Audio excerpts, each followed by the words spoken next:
नमस्कार दोस्तों, मना योग में आपका स्वागत है। दोस्तों, हमने पिछली वीडियो में बात की थी तनाव कि तनाव जब ज़्यादा देर रहता है या ज़्यादा बढ़ जाता है तो क्या क्या प्रॉब्लम्स हो सकती हैं। तनाव होगा, लाजमी है। जैसा माहौल आजकल है उसमें तो तनाव होना ही होना है। चिंताएं भी होनी हैं, डर भी आना है। ये सब हमारी भाव दशाएं हैं जो होनी ही हैं। अब उसमें मगर हमें उतना ना ये हो जाए कि वो हम पे हावी हो जाए, ठीक है, और बढ़ते बढ़ते बढ़ते बढ़ते उस पॉइंट पर पहुंच जाए जहाँ डिप्रेशन हो जाए, जिससे हमें बाहर ही निकलना मुश्किल हो जाए, उससे हम बाहर ही ना आ पाएँ। तो हमें वहाँ तक नहीं। पिछली वीडियो में हमने बात की थी कि अगर तनाव होता है या ये चीज़ें ज़्यादा हो जाती हैं तो उसके साथ साथ हमारे साथ क्या प्रॉब्लम्स आ सकती हैं। अब हमें देखना है कि हमें ये होने नहीं देना, मतलब हावी नहीं होने देना, ठीक है। तो उसके लिए हमें क्या क्या करना होगा, आज हम उस पर बात करेंगे। दोस्तों, निदा फ़ाज़ली एक बहुत मशहूर शायर हुए हैं। उनका बहुत मशहूर एक शेर है, अपनी मर्ज़ी से कहाँ अपने सफ़र के हम हैं। अपनी मर्ज़ी से कहाँ अपने सफ़र के हम हैं, रुख हवाओं का जिधर का है उधर के हम हैं। तो दोस्तों, बहुत बार चाहते ना चाहते हुए भी हमें वक्त के साथ चलना पड़ता है, ठीक है। जैसी परिस्थितियां आ जाती हैं उनसे निकलना पड़ता है हमें बाहर। तो उसके लिए हमें करना क्या है। सबसे पहली चीज़ कि आज जो भी परिस्थिति है या जो भी विपत्ति हम पर आ गई है, सबसे पहले उसको एक्सेप्ट कर लें कि ये हो चुका है, अब ये घट चुका है। अब क्या, नेक्स्ट क्या, अब हमें अगला कदम क्या उठाना है। क्योंकि जब हम उसको एक्सेप्ट कर लेते हैं तो हमारे पास रास्ते आ जाते हैं, वो खुल जाते हैं रास्ते कि हमें आगे क्या करना है। वो सोच हमारी बननी शुरू हो जाती है, वरना हम तनाव में जाते चले जाएंगे और साथग्रस्त हो जाएंगे और डिप्रेशन में चले जाएंगे। तो एक्सेप्ट कर लिया, ऐसा हो चुका है, घट चुका है, अब हमें नेक्स्ट क्या करना है। दूसरी चीज़ विश्लेषण करना है। विश्लेषण मतलब कि अब नया क्या करना है हमें। नया मतलब कि कौन कौन सी चीज़ें हमारी ऐसी हैं जीवन में जो रुकी हुई हैं, जिन पे हमें काम करना है, ठीक है। उसके बाद एक है कि सबसे बड़ा सुख क्या है, निरोगी काया, हमारा स्वस्थ शरीर। तो अपने स्वास्थ्य पर ध्यान देना है, अपने को स्वस्थ रखना है।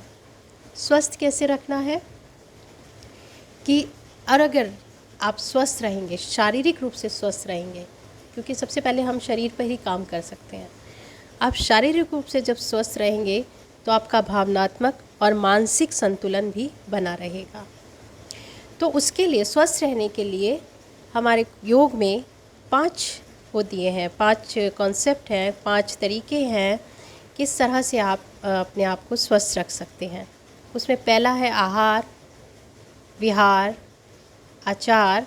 आचार खाने वाला नहीं, बताऊंगी। आहार, विहार, आचार और व्यवहार। 5 है, आहार, विहार, आचार, विचार और व्यवहार। आहार क्या, हमें कब खाना है, कितना खाना है, ठीक है, क्या खाना है और क्या ऐसा खा रहे हैं जो नहीं खाना है। आहार में हमें इन सारी चीज़ों का ध्यान रखना है कि हम क्या खा रहे हैं। सिर्फ पेट भरने के लिए ही तो कुछ खाए नहीं जा रहे हैं। पेट भूख लग रही है, नमकीन खा लिया, चलो 2 बिस्किट खा लेते हैं, ब्रेड खा लेते हैं, मतलब कुछ ऐसा खाते जा रहे हैं, वो नहीं। क्या खा रहे हैं उस पर ध्यान देना है, कब खा रहे हैं, बे टाइम नहीं। क्योंकि फिर मैंने अभी पिछली वीडियो में भी बताया कि हमारा शरीर बहुत सिस्टम से काम करता है। तो जब हमारा डाइजेस्टिव सिस्टम काम कर रहा है, उसने आपको, ब्रेन को मैसेज देना शुरू कर दिया है कि भूख लग रही है, हमें उस वक्त खाना है। ऐसे ही डालते नहीं जाना है पेट में, ठीक है। और कितना खाना है, जब हम तनाव में होते हैं, तनावग्रस्त होते हैं, तो कई बार ऐसा होता है कि हम ज़्यादा खाने लगते हैं। हमारी तनावग्रस्त होने में बहुत से लोगों में देखा गया है कि उनकी भूख बढ़ जाती है और वो ज़्यादा खाते हैं और ओवरवेट हो जाते हैं, या फिर वो बिल्कुल ही खाना बंद कर देते हैं। मन नहीं कर रहा, कुछ नहीं खाना, तो वो भी नहीं करना है। फिर क्या चीज़ें ऐसी हैं जो हम खा रहे हैं और जो हमें नहीं खानी है? उसका सबसे अच्छा तरीका ये है कि आपका शरीर आपको बता रहा होता है कि क्या चीज़ें आपको नहीं खानी है। ठीक है। उसके बाद है विहार। विहार मतलब आपका लाइफस्टाइल। ठीक है, लाइफस्टाइल आपका किस तरह का है, कैसा लाइफस्टाइल। आप सोने के टाइम पर जाग रहे हैं, जागने के टाइम पर सो रहे हैं, मतलब इस तरह के काम तो नहीं कर रहे हैं, तो उसको चेक करना है। उसके बाद है आचार। आचार मतलब आपकी आदतें, आपकी गुड हैबिट्स। आपको अच्छी आदतें अपने अंदर डेवलप करनी है, वो चाहे अपने लिए हो चाहे दूसरों के लिए हो। पतंजलि योग सूत्र में महर्षि पतंजलि ने जब अष्टांग योग दिया है तो उसके अंदर यम और नियम दिए हैं। 5 यम है, 5 नियम है। वो 10 जो हैं वो यही है कि हमारा व्यवहार दूसरों के प्रति कैसा है और अपने प्रति कैसा है। ठीक है, तो इसके बारे में, यम और नियम के बारे में हम चर्चा करेंगे। तो उसमें क्या है, आचार मतलब आपकी आदतें कैसी हैं, गंदी आदतें तो नहीं पड़ी हुई हैं। ठीक है, उनको देखना है। उसके बाद विचार, सकारात्मक विचार। आपके विचार किस तरह के आ रहे हैं, जैसे आपके विचार होंगे वैसा आपका एक्शन होगा। ठीक है, तो सकारात्मक विचार रखने हैं। उसके बाद व्यवहार। व्यवहार आपका दूसरों के प्रति कैसा है, अपने प्रति कैसा है, उसका ध्यान रखना है। ये हो गया आपके 5 तरीके। उसके बाद कुछ अपने आप कुछ चीज़ें ऐसी लीजिए कि जैसे प्रार्थना करनी है।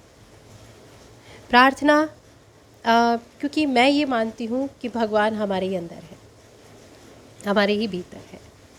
ठीक है, मैंने एक वीडियो भी बनाई है कि भगवान कहाँ है, तो उसमें यही बताया है कि भगवान हमारे ही अंदर है। तो प्रार्थना किससे करनी है? माँ प्रकृति से करनी है कि माँ प्रकृति, मैं आप ही का अंश हूँ, मेरे को स्वस्थ रखें।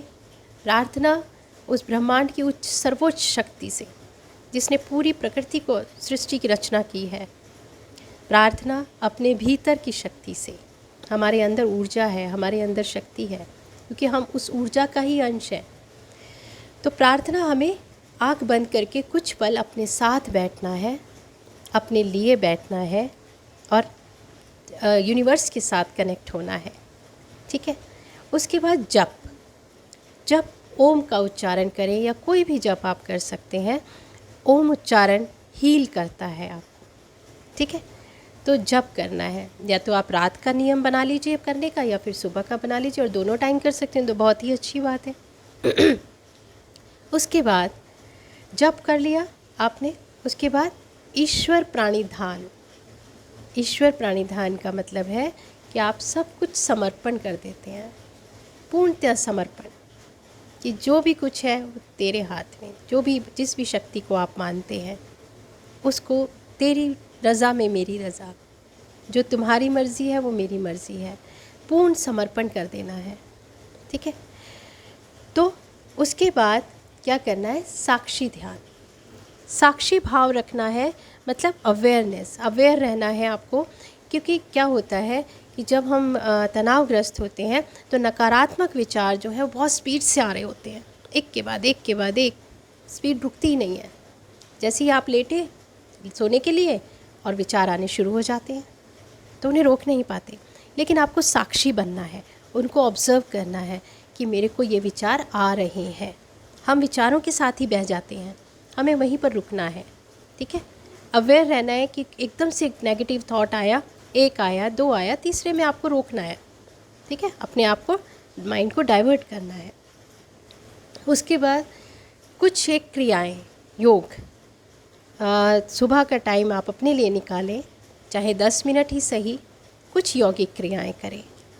ठीक है, उन यौगिक क्रियाओं के बारे में एक जो डेली एक रूटीन वाला है, उसके लिए मैं वीडियो में बात करूंगी, अगली वीडियो में, कि हमें डेली रूटीन कैसे फॉलो करना है।